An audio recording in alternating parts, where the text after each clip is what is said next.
Should you go ahead and buy the Pro version of Elementor, or should you just stick with the free version? Hi, I'm Kyle Johnson from escapingthenorm.com. In today's video, we're going to be covering the key differences between the free Elementor version and the Pro or paid version of Elementor. Now, if you're a beginner, you're going to want to watch this video all the way to the end because there's several key things that beginners don't think about, and I'm going to be covering those in detail. So with that being said, let's go ahead and dive right on in. Okay, one of the things about Elementor that you should know is Elementor is a very powerful WordPress plugin. It's one of the most powerful page builders that you can use. You can build almost anything with it, and really the sky's the limit. Even if you're using the free version, it still is extremely powerful, but I'm going to be covering the main differences between the free and the paid version. So the first thing I'm going to do is show you this comparison table between the free version of Elementor and the Pro version. And as you can see, a lot of the features are included in both. However, some of the more important features, like if you're running a business, aren't going to be in there, like forms, slides, posts. You can go to this page and read through all of them, like countdowns for landing pages, WooCommerce products, etc. But let me just show you in the back office in a blank page that I've made for Elementor. Now this one has the free version on it, and you can tell it's the free version because over here on the left hand pane, if you scroll down, there's a section called Pro, and basically all of these elements are blocked. If you try to add them, it'll basically tell you that you need Elementor Pro. And these are things like blog posts. Like if you want to add like a blog post to a different page that's like a different style from the default WordPress styling, you can basically make your blog post look however you want them to. You've also got like portfolios, so you can make like highly customizable portfolios, different images. You can style them in a ton of different ways. Galleries, forms are really important, and this is one of the major differences.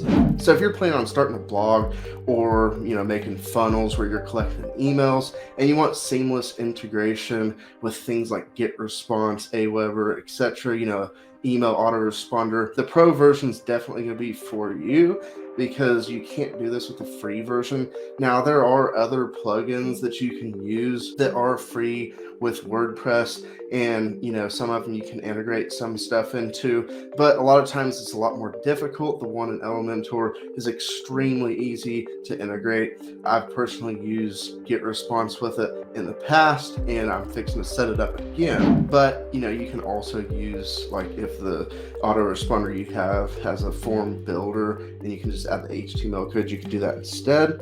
Also you have, you can place like a login, like if you have a membership, pretty much anywhere on any page. The navigation menu, so like if you had like an extra sidebar and you wanted to put like a particular menu that you built in the back office in there, you can do that as well. And there's a bunch of other fancy things like animated headlines, price lists, etc. The countdown's a huge thing too, because a countdown adds urgency, like if you're making a landing page. And so that's another thing that you can add. The next big difference is the fact that you can add social, like buttons. You can add like Facebook comments to like your blog post or your product. Like if someone's talking good about your product on Facebook, you can also embed Facebook posts, or you can put a Facebook page as well on there. There's also things like video playlist, and the fact that, like if you do custom code with, WordPress, it makes it so much easier. The Pro version, it has extra widgets for the custom code, and it's a lot more difficult to do that if you don't have the paid version. And the other big thing is WooCommerce blocks. So with Elementor Pro, you have like all these different things. Like you can basically build a custom page with your products on there, and the sky is pretty much the limit as far as how you can style that. You can make your products list out like pretty much however you want them to, and there's like all these different blocks, like if you're doing like a WooCommerce store or e-commerce store. And so I've switched over to the other website that has Elementor Pro on it. And as you can see, like when I scroll down, these aren't locked. So you have access to all these extra things that you don't have access to with the free Elementor plugin. Now you will be able to do most things with Elementor free. I mean, it kind of depends on your situation. Like if you're just needing a basic website, you can add things like sections, text, images, videos, buttons, dividers, maps, etc. But if you're wanting the more advanced features, then Elementor Pro is definitely for you. Another key difference is the blocks and the templates. Now, what these are is if you click right here, you'll see a pop-up where you can select blocks or pages. These are basically pre-built blocks and pages. So the blocks are basically sections of the website that you can add. And as you can see, like this one's Pro.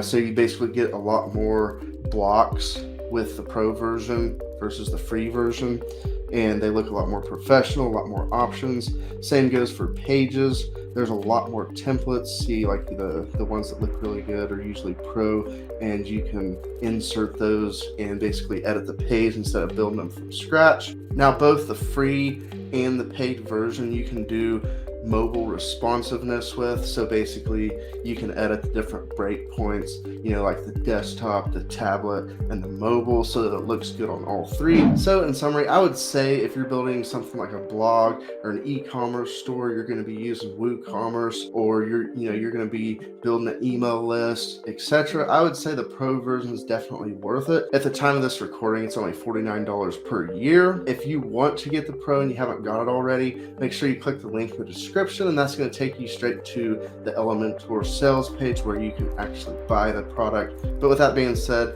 I'm going to go ahead and end this video. If you have any questions or comments, be sure to leave them down below, and make sure you smash that like button. It sure helps me out a lot. And if you haven't already, go ahead and subscribe if you want to see more videos in the future like this, where I walk you through step by step. And with that being said, I will catch you in the next one. Cheers.